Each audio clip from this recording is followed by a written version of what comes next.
కల్తీ పాల బాధితులను పరామర్శించారు మాజీ ఎంపీ మార్గాని భరత్. వైఎస్ఆర్సీపీ తరపున బాధితులకు అండగా ఉంటామని హామీ ఇచ్చారు. రాజమండ్రి కల్తీ పాల ఘటనపై పూర్తి స్థాయిలో విచారణ చేయాలని డిమాండ్ చేశారు మార్గాని భరత్. ల్యాబ్ రిపోర్టులను ప్రభుత్వం ఎందుకు తొక్కిపెడుతోందని ప్రశ్నించారు. పేదల ప్రాణాలు ప్రభుత్వానికి పట్టవా అని నిలదీశారు. మరిన్ని వివరాలు మా ప్రతినిధి హరీష్ అందిస్తారు. రాజమండ్రిలో జరిగిన కల్తీ పాల ఘటనకు సంబంధించి ఇప్పటిదాకా 21 మంది బాధితులు తేరారు. అందులో 6 అయితే ఇప్పటికే చనిపోయారు. మరో 15 మంది వివిధ ఆసుపత్రులు అయితే చికిత్స పొందుతున్నారు.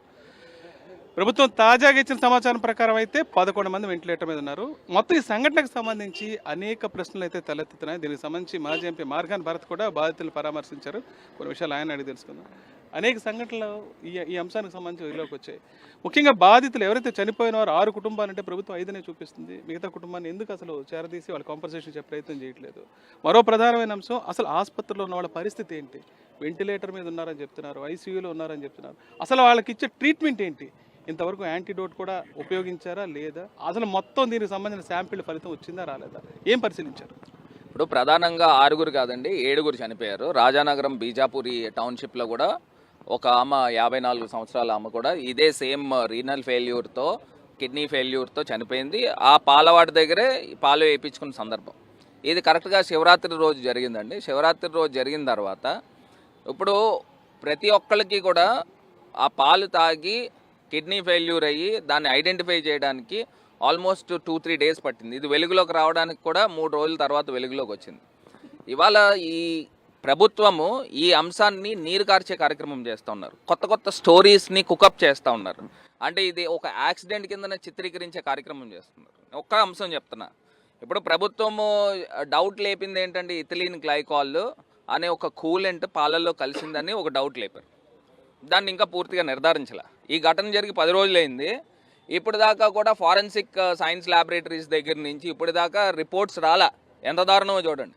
వీళ్ళు నిజంగానే చిత్తశుద్ధితో రిపోర్ట్స్ తెప్పించుకోవాలంటే 1 రోజు 2 రోజులు మ్యాక్సిమం. మరి రిపోర్ట్స్ ఎందుకు రావట్లేదు, ఎందుకు బయట పెట్టట్లేదు అంటే వీళ్ళకి పూర్తిగా తెలుసు.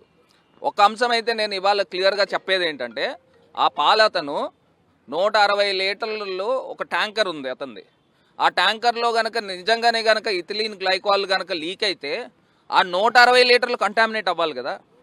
కేవలం 18 లీటర్లు ఎందుకు కంటామినేట్ అయింది? ఒకటే క్యాన్లో ఉన్న 4 క్యాన్లు తీసుకొచ్చాడు. అందులోంచి పాలు తీసుకుని వచ్చి 4 క్యాన్లలో నింపి ఒక క్యాన్లో ఉన్న పాలే ఎందుకు కంటామినేట్ అవుతాయి? అంటే ఇక్కడ ప్రభుత్వానికి, పోలీస్ డిపార్ట్మెంట్కి పూర్తిగా తెలుసు. కేవలం ఏంటంటే ప్రజల యొక్క అటెన్షన్ని డైవర్ట్ చేసే కార్యక్రమం చేసి దీన్ని ఒక యాక్సిడెంటల్గా జరిగిందనేది ఒక చిత్రీకరణ చేస్తూ ఉన్నారు.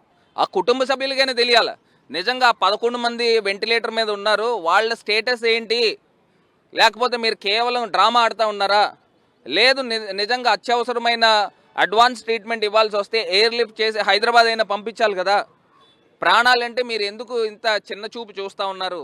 ఇది సూటిగా ఈ ప్రశ్న ఈ ప్రభుత్వాన్ని అడుగుతూ ఉన్నాం, డిమాండ్ చేస్తూ ఉన్నాం. దీనిపైన సమగ్రమైన విచారణ జరిపి ఈ పాటికి ఇవాళ 100% నేషనల్ ఫారెన్సిక్ ల్యాబొరేటరీస్ దగ్గర నుంచి వచ్చిన రిపోర్ట్స్ని బయట పెట్టాలి.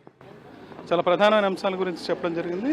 ముఖ్యంగా అసలు ఇంతవరకు ఏవైతే ల్యాబ్కి పంపించారో ఆ శాంపిల్స్ ఫలితాలు కూడా ఇంతవరకు రాలేదు. ఎటువంటి ట్రీట్మెంట్ చేస్తున్నారనే విషయం మీద కూడా ప్రభుత్వం స్పష్టత ఇవ్వటం లేదు. అసలు ఇప్పుడు ఎవరైతే చికిత్స పొందుతున్నారో వారి యాక్చువల్ పొజిషన్ ఏంటన్న విషయం కూడా ఇప్పటివరకు తెలియచేయకపోవడం దారుణం అంటున్నారు.